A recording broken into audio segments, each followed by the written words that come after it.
the hell are you guys doing in there? Stop messing around. There's no time to bloody wait. As you guys would have seen at the end of the last episode, I was in Gold Coast for the weekend, which means that normally on the weekend, I film the content for this. I haven't been able to do that. So it is Monday now. I've just gotten home from work and this car needs to be running perfectly for Thursday. Something's happening on Thursday that requires the car to idle reliably. So I finally got the Carby rebuild kit. So I've got to rebuild the Carby. Now I can't tell you what is happening on Thursday, but it is something to do with my trip overseas last year. So got to pull the Carby off, take it to work, rebuild it during my lunch break. Anyways, no time to waste. I've got the rebuild kit for the Carby. I'm going to take it off, take it to work, and we're going to rebuild it there. Now, if you're wondering why I'm not just replacing it with a Holly or just a much better carburetor, it's because that conversion is probably going to run me around $1,200, $1,300 for the full conversion. Converts it to a nice, reliable Holly that has lots of aftermarket parts available, easily tuned, and just looks 10 times better. But I need to save my pennies, and I'd rather spend that, just over $1,000 on the Clevo here, which is going in here. So that could buy me the torque converter that I need, for instance. So I've just bought the rebuild kit for now. And taking off the carburetor, easy business. I mean, you've got your choke cable, your throttle cable, your fuel line, and a couple of vacuum lines, and then it's off.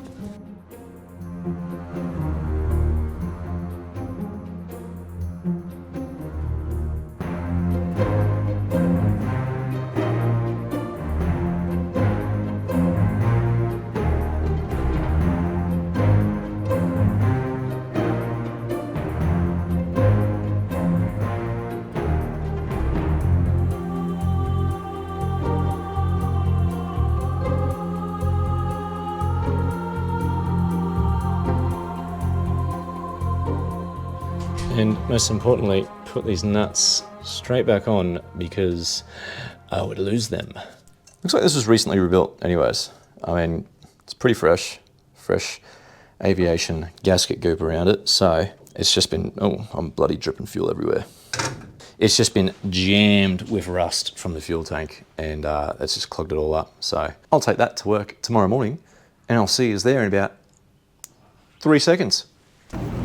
All right, 3 seconds gone by. Now the camera has changed because I'm on my phone now, but here it is, Carby and the Carby kit from, I don't know, Carb Spares. So pretty bloody simple. Gasket there, separate that into 3 separate bodies. Then we got, pretty much just got to replace the gaskets, change out valves and jets and what have you, a couple of washers, slap it all back together. After cleaning it all out, obviously this is filled with shit. I bet you that is absolutely filled with gunk inside that bowl. But first, something is missing from this equation.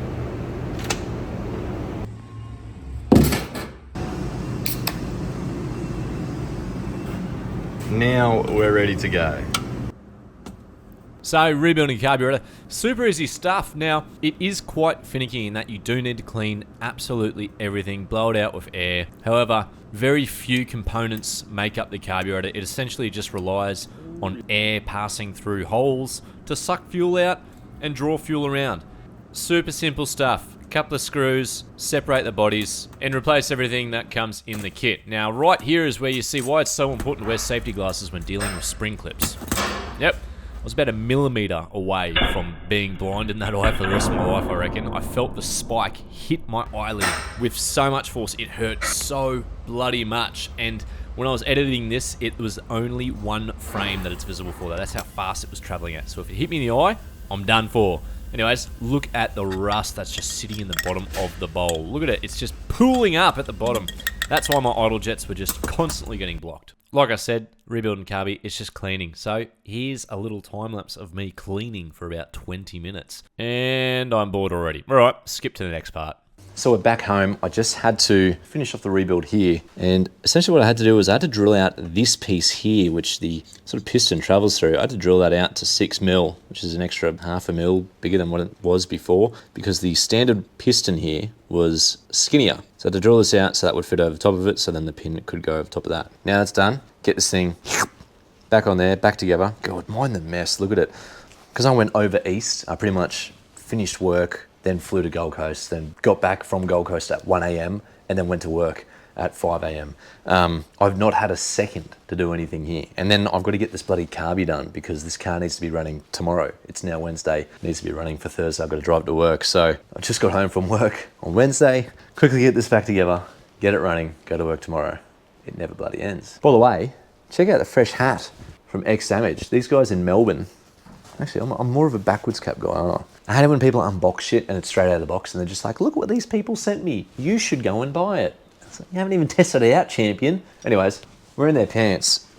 And I don't like work pants unless they're not stretchy. Look, I can bloody sit down in a slab squat, just like that, easy as. Do bloody high kicks. Fucking, there's shit everywhere. I should not be doing anything like that. Anyways, what I'm trying to say is X Damage, sick shorts, sick hat, blah. Just a couple of Aussies making workwear. It's fucking skits. Anyways, back to the carby.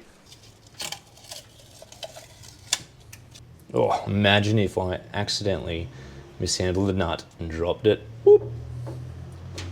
That'd ruin my day. Fresh Gaschetti. The thing I love about old cars is that it literally took me about 10 minutes to get the carburetor back on and have this car running. So, I mean, 10 minutes of work to put on your main fuel supply, air supply situation and have the car running. Oh, you got to be happy with that. All right, she's pretty much all back on, plumbed up. Now, I've just roughly put the accelerator cable on, so I might need to adjust that, but let's start her up, see if she idles straight off the rip. All right, now, in this case, pumping the pedal isn't gonna do anything. I'm just gonna have to keep cranking her till the fuel pump fills the bowl up.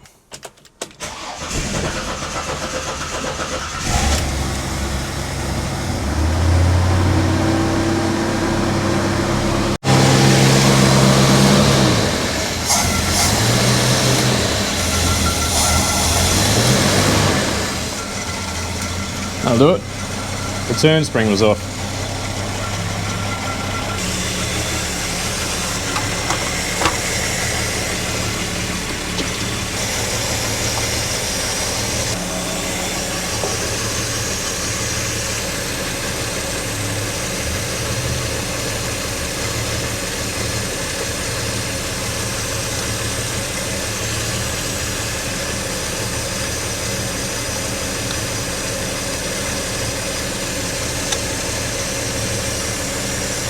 Do you guys want to go to the drive-thru?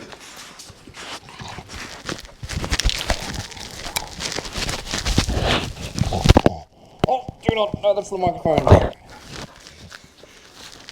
You want to go to the drive-thru?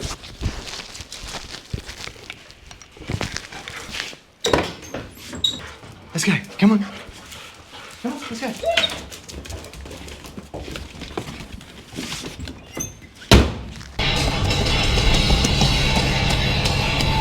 This is one of the best driving songs ever. You don't understand how good it feels to blast this song and drive a classic car.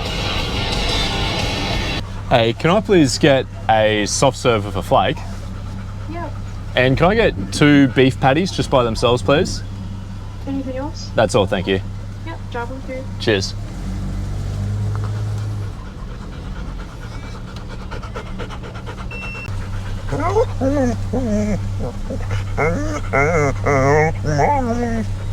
Yeah, I ordered 2 this time, don't worry. And it's a lot cooler. It came when it was cooler, so the aircon's not an issue this time. Thank you. Cheers, thank you. See ya. Once again, the soft serves from here are unreal. Look at the size of it. And just to annoy everyone that it upset, it upset a lot of people last time, didn't it, Waffle? When you guys had a lick? Disgusting, absolutely disgraceful. How can someone do that? You want one, sugar? There you go.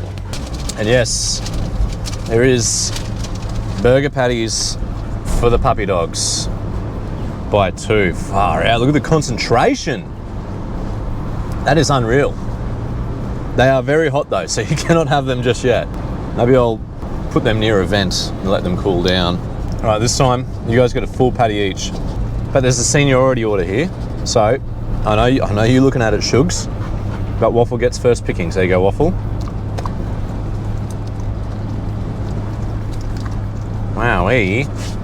All right, this one's your sugar. No, waffle, not yours. Sugars.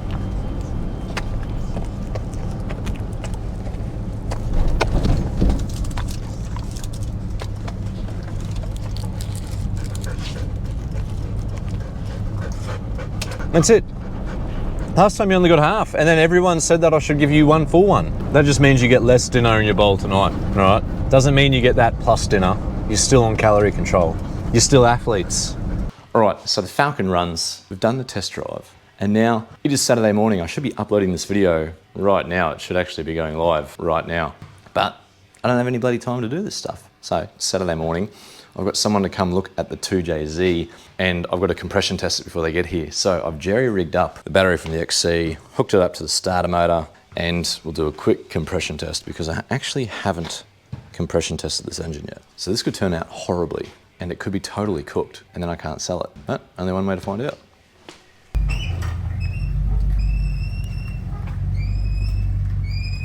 All right, so the 2JZ is finally gone. That's an end to that chapter. Seeing as after I sold the XC Shell, I was thinking, oh, maybe I can put the 2JZ in the Falcon here, but realistically, it's like another 10 Gs before that thing even turns over.